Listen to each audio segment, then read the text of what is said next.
నిజంగా నిన్న షేక్పేట్లో వచ్చినటువంటి భారీ స్పందన చూస్తే ఇలా అధికార పార్టీ కూడా ఒక బిత్తరపోయాల్సిన పరిస్థితి. చూద్దాం ఏమంటారో ఇక్కడ ఉన్నటువంటి ఒకసారి మొదల సందీప్ అలా ఎట్లా అనిపిస్తుంది రోడ్ షోలకు ఈరోజు జూబ్లీహిల్స్ అంటేనే బీఆర్ఎస్ పార్టీ అడ్డా ఎట్లా అనిపిస్తుంది రేవంత్ నగర్లో?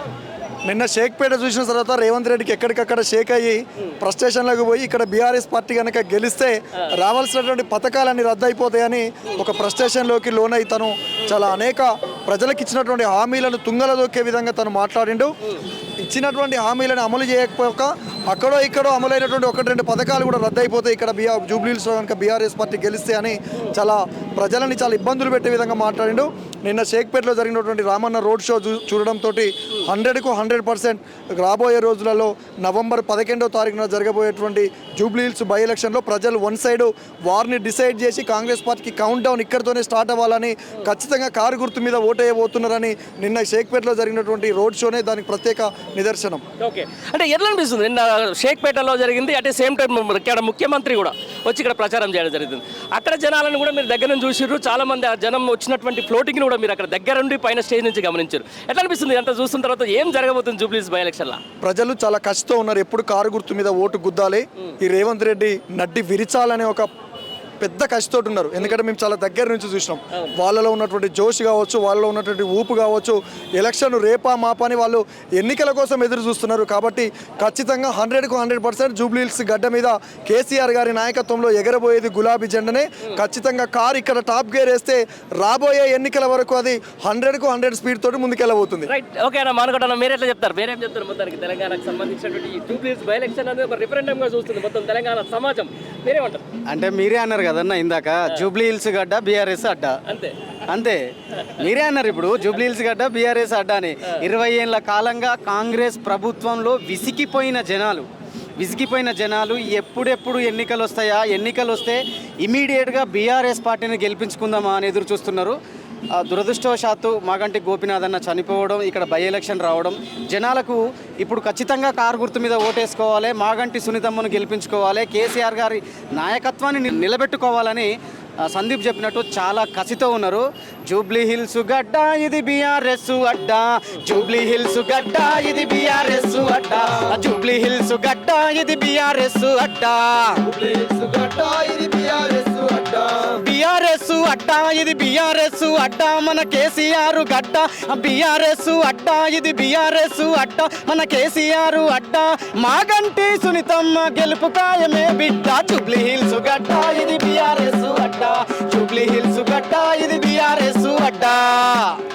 Goose bumps. ఓకే, ఈ సందర్భం నేను నుంచి కూడా ఒక పాట ఎక్స్పెక్ట్ చేస్తాను, ఎందుకంటే మీరు లైవ్లో చాలా మంది చూస్తూ ఉంటారు, మీ అభిమానులు కూడా చూస్తూ ఉంటారు. నేనేమంటున్నానంటే రేవంత్ రెడ్డి ఇప్పటికే అనేక అమలు కానటువంటి హామీలతోటి ముందుకు వచ్చిన సందర్భంగా ఉత్తమాటలు చెప్పే రేవంత్ రెడ్డి తెలంగాణలోన 420, ఉత్తమాటలు చెప్పే రేవంత్ రెడ్డి తెలంగాణలోన 420, ఓటుకు నోటు దొంగవు నీవు, ఓటుకు నోటు దొంగవు, చంద్రబాబుకు తొత్తువు నీవు, చంద్రబాబుకు తొత్తువు నీవు. కాబట్టి ఉత్తమాటలు బంద్ చేసి ప్రజలకేమైనా చేయాల్సి ఉంటే చేయాల్సిందిగా ఈరోజు రేవంత్ రెడ్డిని ఖచ్చితంగా జూబ్లీహిల్స్ గడ్డ మీద నుంచి మేమందరం డిమాండ్ చేస్తున్నాం. ఫ్రస్ట్రేషన్ ఎక్కువైనప్పుడు, ఓడిపోతామనే ఒక అభద్రతా భావం ఎక్కువైనప్పుడు మాత్రమే వాళ్ళ మంత్రులు కావచ్చు, వాళ్ళ నాయకులు కావచ్చు, ప్రత్యేకించి ఇక్కడ ఉన్నటువంటి వాళ్ళ అభ్యర్థి నవీన్ యాదవ్ కావచ్చు, ఏది పడితే అది మాట్లాడుతున్నారు. ఓడిపోతామనే అభద్రతా భావం మొదలైనప్పుడు మాత్రమే వాళ్ళ నోటిగుండి ఏదైతుంది, వాళ్ళకు ఉన్నటువంటి రౌడీజం కావచ్చు, కబ్జాలు ఇట్లా అనేకం మాట్లాడుతారు. కాబట్టి ప్రజలు చాలా స్పష్టంగా డిసైడ్ అయి ఉన్నారు. ఈ 22 నెలల పాలనలో కాంగ్రెస్ ప్రభుత్వంలో ఎన్ని విధాలుగా వాళ్ళు కష్టాలు ఎదుర్కొంటున్నారో. కాబట్టి ఇక్కడితోటే మళ్ళొక్కసారి కేసీఆర్ గారి నాయకత్వాన్ని బలపరుస్తూ మళ్ళొక్కసారి బరాబర్ కారు గుర్తు మీద ఓటేయడానికి ప్రజలు చాలా సిద్ధంగా ఉన్నారు. రైట్, దాంతోపాటు కొంతమంది వనపర్తి నుంచి కూడా కొంతమంది ఇక్కడ ప్రచారం చేయడానికి వచ్చినటువంటి సందర్భం. బ్రదర్, ఏం జాంగిరి కదన్నా మీ పేరు? రైట్, ఏమనిపిస్తుంది, ఎట్లా అనిపిస్తుంది జూబ్లీహిల్స్ ప్రజలను చూస్తే? ఆల్రెడీ మనం గెలిచిపోయామని అనుకుంటున్నాం అన్న. ఈ ప్రజలను చూసుకుంటే మనం గెలిచిపోయాం ఆల్రెడీ, ఇంకా ఎందుకు మనం అనుకుంటున్నాం. కానీ ఇక్కడ ఏంటంటే రేవంత్ రెడ్డి ఏదో హామీలు చెప్పాడు కదా, 420 హామీలు, దాని చెప్పి జనాలు మోసపోయారు. జనాలు మోసపోయారు, పెద్దగా మంచి మోసపోయారు ఏమంట. ఇప్పుడు ఇక్కడ జూబ్లీహిల్స్ ఎలా ఉందంటే ఎప్పుడు ఎలక్షన్స్ వస్తాయి అని ఎదురు చూస్తున్నారు ప్రజలే, జనాలే. అంతే ఎలక్షన్ల కోసం చూస్తారు. మరి ఏంటి ఇప్పుడు జూబ్లీహిల్స్ లో కాంగ్రెస్ పార్టీ అభ్యర్థి గెలవకపోతే సంక్షేమ పథకాలు మొత్తం ఆగిపోతాయంట? అది పబ్లిక్ ఏం చేస్తున్నాడు అంటే ఒక మాయా లోకంలాగా ఏం చేస్తున్నాడు, అందరినీ మభ్య పెట్టినట్టు చేస్తున్నాడు. ఓకేనా, ఈ జూబ్లీస్ మనకి ఏంటంటే ఈ ఎలక్షన్స్ మనకు టోటల్ తెలంగాణకి మన శ్రీరామ రక్ష ఇవి. అంతేనా? మొత్తానికి ఈరోజు ఏదేమైనా కూడా ఎలక్షన్ రాగానే కాంగ్రెస్ రిలీజన్ గుర్తొస్తుంది. ఇంతవరకు అసలు కాంగ్రెస్ పార్టీ చరిత్రలో ఓడిపోయిన వాళ్ళకి మంత్రి పదవి అని చెప్పినప్పుడు అజరుద్దీన్ తీసుకొచ్చి ఎమ్మటే మైనార్టీ శాఖ నుంచి మంత్రికి ఇచ్చారు. ఏం చేస్తారు మరి దీని ఎట్లా, దాని ఇంపాక్ట్ ఎట్లా పడబోతుంది జూబ్లీస్లో?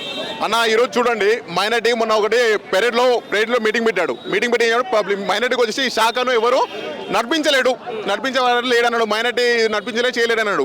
ఈ రోజు ఏంటంటే ఇక్కడ ఉన్నది 40% ముస్లిం మైనార్టీ ఓటింగ్ ఉంది.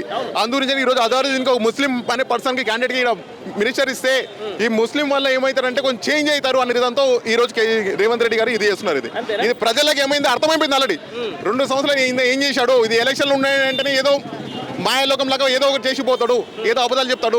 ఇంతకుముందు దేవుళ్ళ మీద ఒత్తిడి చెప్పాడు. ఇప్పుడు నేను ఏం చేస్తున్నాడు, మినిస్టర్ ఇస్తే చేస్తా అంటాడు. కానీ పబ్లిక్ ఇక్కడ చేంజ్ అయ్యే పరిస్థితి లేరు. మైనార్టీ మామూలు అసలు ఎందుకు ఇలా జూబ్లీస్ బై ఎలక్షన్లు వస్తేనే మైనార్టీ ఎందుకు గుర్తొస్తుంది ప్రభుత్వానికి? అంటే ఇక్కడ మైనార్టీలు ఉన్నారు కదా, మైనార్టీ ఓటింగ్ చేయరు కదా, ఉరికిపిస్తున్నారని. గల్లీలో ఇప్పుడు ఏమైందంటే కింద మినిస్టర్ వాళ్ళు కింద దిగిరు, గ్రౌండ్ లెవెల్ దిగిరు. ఆ మినిస్టర్లకు ఏముందండి ఈ రోజు మినిస్టర్లకు ఎలా ఉందంటే ఎవరు వినేటట్టు లేదు పరిస్థితి వినేటట్టు లేదు. అందుకంటే సీఎం రేవంత్ ఏం చెప్పింది క్యాబినెట్ నుంచి, అరే నైనా కింద గ్రౌండ్ లెవెల్లో మైనార్టీ ఏకమైర్రు, కాంగ్రెస్ ఓటేయడానికి రెడీ లేరు, టోటల్ బీఆర్ఏ వర్షంలో ఓటేయడానికి రెడీ ఉన్నారు అని చెప్పడం వల్ల రేవంత్ రెడ్డి ఈ రోజు ఏం చేశాడు, వారి క్యాబినెట్ మీటింగ్ పెట్టుకొని